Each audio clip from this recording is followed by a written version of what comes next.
A prática da terapia neural em gotas, sejam muito bem-vindos à nossa companhia. Vai ser um prazer a gente estar junto nesses próximos 5, 6, às vezes 8 minutos. E não esqueçam que estamos também no Instagram, no @cursos Professor Joel Alves, com uma parte de dúvidas em terapia neural direto ao ponto. E também nós temos a nossa especialização em terapia neural em São Paulo, já rodando, pleno vapor, uma beleza, uma coisa linda, a primeira especialização lato sensu do Brasil em terapia neural. E os nossos cursos livres também podem ser feitos à distância e depois com a parte prática presencial. Conta-se que durante o reinado de Luís XIII, que foi de 1610 a 1643, 33 anos, portanto, de reinado, o cardeal Richelieu mandava e desmandava em Paris. Era um cara que mandava e desmandava. Vestido com hábito púrpura, ele era conhecido como Eminence Rouge, ou seja, eminência por causa do seu tratamento de cardeal, e rouge porque ele usava vermelho. François Leclerc, um frei da Ordem dos Capuchinhos com o nome de Frei José, tornou-se o secretário de Richelieu. Contudo, o próprio Eminence Rouge era influenciado diretamente pelo Frei José. O Frei José influenciava o cardeal Richelieu, que influenciava o rei. Pela importância que tinha e pelo hábito cinzento que ele vestia, ele era conhecido como Eminence Grise, a eminência parda. E daí vem o termo eminência parda, é aquele que manda nos bastidores. Assim como na França de Luís XIII. Aqui também temos figuras que atuam nos bastidores na terapia neural, com o poder de subverter a ordem estabelecida, ou seja, a ordem estabelecida pelo sistema nervoso autonômico, que é o elemento que tem a consciência da totalidade. E esse sistema nervoso autonômico ordena, coloca em ordem. Ele é que faz com que haja o trabalho dos outros sistemas que funcionem perfeitamente. Essa ordem é subvertida pela eminência parda, o Frei José. E também por um elemento que é definido como a irritação local dos tecidos, causando desautonomia, com potencial de desestabilizar o sistema nervoso autonômico local sistemicamente. E esse elemento se chama campos interferentes. Assim como o Frei José era o elemento, era o cara que fazia com que a ordem fosse subvertida, os campos interferentes também subvertem a questão do sistema nervoso autonômico. Campos interferentes podem dar em qualquer lugar. Campos interferentes podem ser ativos ou inativos. E numa conversa bem interessante que eu tive com um amigo nosso, Dr. Hélio Gomes, ele dizia assim: poxa, mas o campo interferente, então, sendo inativo, pode voltar a qualquer minuto? A qualquer minuto ele pode voltar, porque ele é ativo ou inativo. Não existe, o campo interferente sumiu para sempre. Até pode existir, mas não nessa vida que nós levamos, com simpaticotonia o tempo todo. Muitas vezes um start faz com que o campo interferente, que era inativo, volte a ser ativo. Adler, um grande dentista de origem alemã, que viveu em Lloret de Mar, próximo a Barcelona, durante boa parte de sua vida, e as pessoas vinham de todo o mundo para ter uma consulta com o Dr. Adler. Ele dizia o seguinte: muitas vezes o que se pensa que é causado por bactérias estranhas, isso ocorre o tempo todo aqui na Espanha, quando os estrangeiros vêm para a Espanha e provam as praias, principalmente as praias catalãs, com o sol.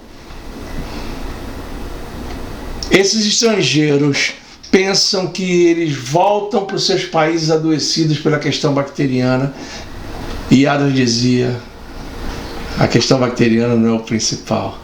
O principal é que essa mudança de clima, o sol, o calor, o vinho espanhol, a dança, fazem muitas vezes com que os campos interferentes de inativo se tornem ativos.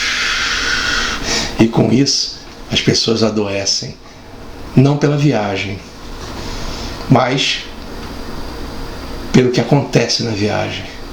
Não por bactérias diferentes, mas porque a mudança de clima, a mudança de como a pessoa pensa naquele exato momento, naqueles momentos de férias, fazem com que haja uma mudança também na atividade do campo interferente. Campos interferentes são muito interessantes. E eu lembro que campos interferentes, eles principalmente são causados pela questão intestinal. Hoje o intestino é um dos maiores formadores de campos interferentes do organismo. Esse é o trabalho do Dosch e Dosch, dois alemães que escreveram sobre isso, e o intestino hoje é pesado, justamente pela questão de como nós encaramos o mundo, pela liberação ou não de serotonina e como esses intestinos retêm suas fezes. O ideal, viu, jovem, era que nós fôssemos ao banheiro para evacuarmos 2 vezes por dia. E a pessoa muitas vezes leva 5, 4, 6 dias para evacuar uma vez. Isso faz com que o intestino se torne um elemento que possa tornar um campo interferente ativo. Outra questão importante de campos interferentes são gânglios do sistema nervoso autonômico. E esses gânglios, como são sacrificiais para os tecidos que estão à sua volta, muitas vezes eles ficam excitados e com isso campos interferentes são formados nos gânglios.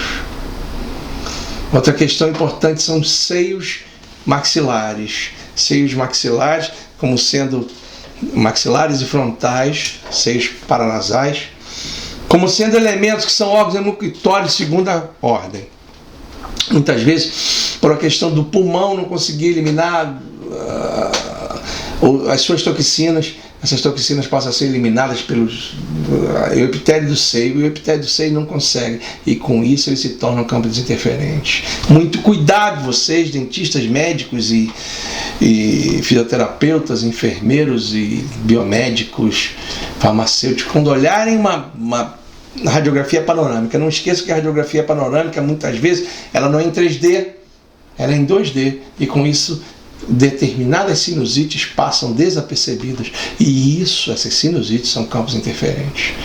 E esses campos interferentes muitas vezes são necessários que sejam eliminados, caçados até serem eliminados, porque senão você não consegue debelar as afecções. Além desses, os dentes também podem ser campos interferentes.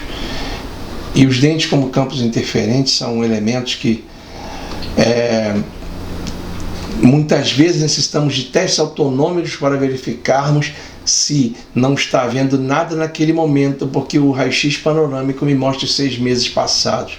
Porque até que haja uma alteração em nível ósseo, passaram pelo menos 6 meses.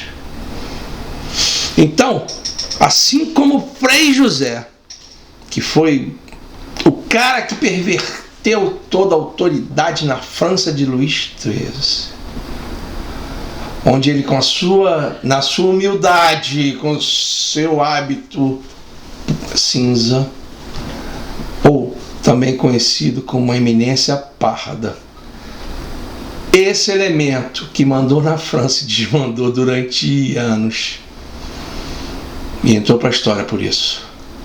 Muitas vezes campos interferentes que estejam nesses locais que a gente falou, muitas vezes esses campos interferentes mandam e desmandam na resposta do sistema nervoso autonômico.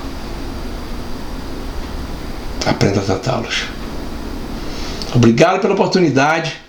Graças a Deus chegamos a mais uma terapia neural diária. Nossa meta são pelo menos 1.200 gravações. Ainda temos muito o que falar de terapia neural, porque vejam, são só gotas. Terapia neural é um oceano. Muito obrigado, vão em paz e até amanhã. Namastê.